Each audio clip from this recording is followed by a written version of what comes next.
అందరికీ జై భీమ్. యూపీ, ఉత్తరప్రదేశ్ 14 సంవత్సరాల పిల్లోడు, 14 ఇయర్స్, 14 సాల్ కా బచ్చా. భారత రాజ్యాంగము, బాబాసాహెబ్ అంబేద్కర్ జీవిత చరిత్ర, మహాత్మా జ్యోతిరావు పూలే, భగత్ సింగ్, రామాయణము, మహాభారతము, ఇంకా ఇతిహాసాలు ఎన్నున్నాయో అన్ని చదివేశాడు. చదివి ప్రధానమంత్రిని, అంటే ఈ దేశంలో ఉన్న గవర్నమెంట్ను, అక్కడ లోకల్ గవర్నమెంట్ను, సెంట్రల్ గవర్నమెంట్ను ప్రశ్నించాడు. మీరు చేసేటి ఈ దేశానికి చాలా అన్యాయం చేస్తారని చెప్పేసి ప్రశ్నించాడు. వెంటనే పిల్లగాని మీద, ఆ కుర్రోడి మీద ఎఫ్ఐఆర్ నమోదు చేయబడింది. అంటే నేను చెప్పడం కాదు, మీకు చూపిస్తాను వీడియో. మొత్తం నార్త్ ఇండియన్ మొత్తం ఆ పోరానికి సపోర్ట్ చేస్తుంది, ఆ పిల్లగాని సపోర్ట్ చేస్తుంది. ఆ పిల్లగాని పేరే నేను वीडियो చూపిస్తాను, చూడండి. किसी से नहीं डरने वाली बीजेपी सरकार एक 14 साल के बच्चे से डर गई. इसके नाम एफआईआर कराई गई और इसका कसूर किया है. ये संविधान पढ़ता है और उसी संविधान के हिसाब से सरकार से सवाल करता है. अब क्या सरकार से सवाल करना भी जुल्म है? ఇదే కాదు, ఇంకొక వీడియో చూపిస్తాను.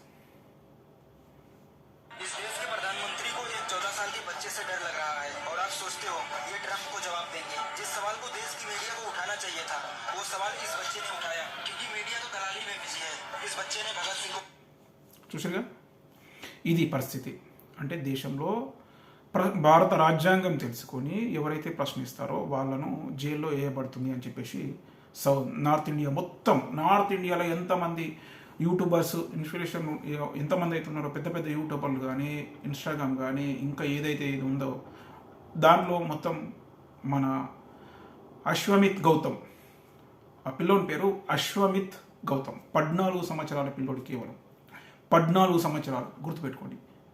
మన భారతదేశంలో తెలంగాణ, ఆంధ్ర రాష్ట్రంలో 14 సంవత్సరాల పిల్లాడు భారత రాజ్యాంగము, మహాభారతము, రామాయణము, ఇంకా ఎన్ని అయితే ఉన్నాయో అవన్నీ చదివి ప్రభుత్వాన్ని, భగత్ సింగ్ చరిత్ర, ఛత్రపతి శివాజీ మహారాజ్, వీళ్ళందరి చరిత్ర చదివి ప్రభుత్వాన్ని ప్రశ్నించిన వ్యక్తిని ఒక్క పిల్లని చూపించండి.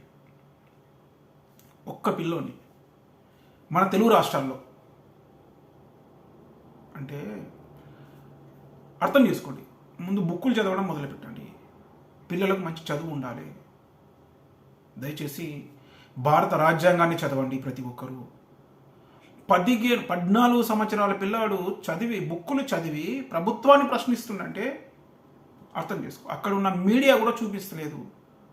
ఎందుకంటే ఆ పిల్లని మీడియాలో చూపించారనుకో ఎవరికి నష్టం? గవర్నమెంట్కి నష్టం. అందుగురించని అక్కడ ఉన్న మీడియా కూడా ఆ పిల్లని కవర్ చేస్తలేదు. అందుగురించనే నార్త్ ఇండియా మొత్తం యూట్యూబ్ ఛానళ్ళు ప్లస్ వేరే వేరే ఛానళ్ళు, ఇన్స్టాగ్రామ్, ఇంకా ఏదైతే ఉందో దాంట్లో మొత్తం వైరల్ అయిపోతున్నాయి వీడియోస్. ఇది లెక్క. అర్థం చేసుకోండి ప్రతి ఒక్కరు. అందరికీ పేరు పేరున జై భీమ్. అందుగురించనే బుక్కులు చదవాలి.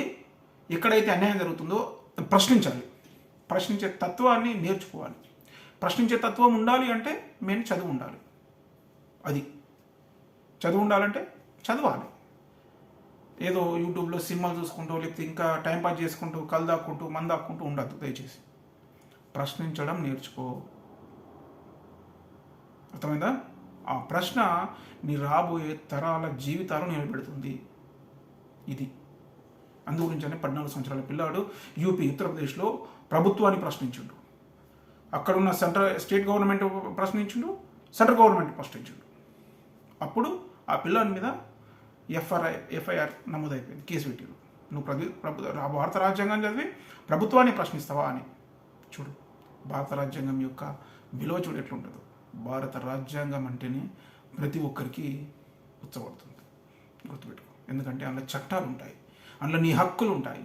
ఈ దేశంలో వార్డు నంబర్ నుంచి మొదలు పెడితే దేశ ప్రధానమంత్రి వరకు ఎలా పరిపాలించాలనేది ఉంటుంది. అది తెలుసుకో ముందు. ఓకేనా? అందరికీ పేరు పేరున జై భీమ్.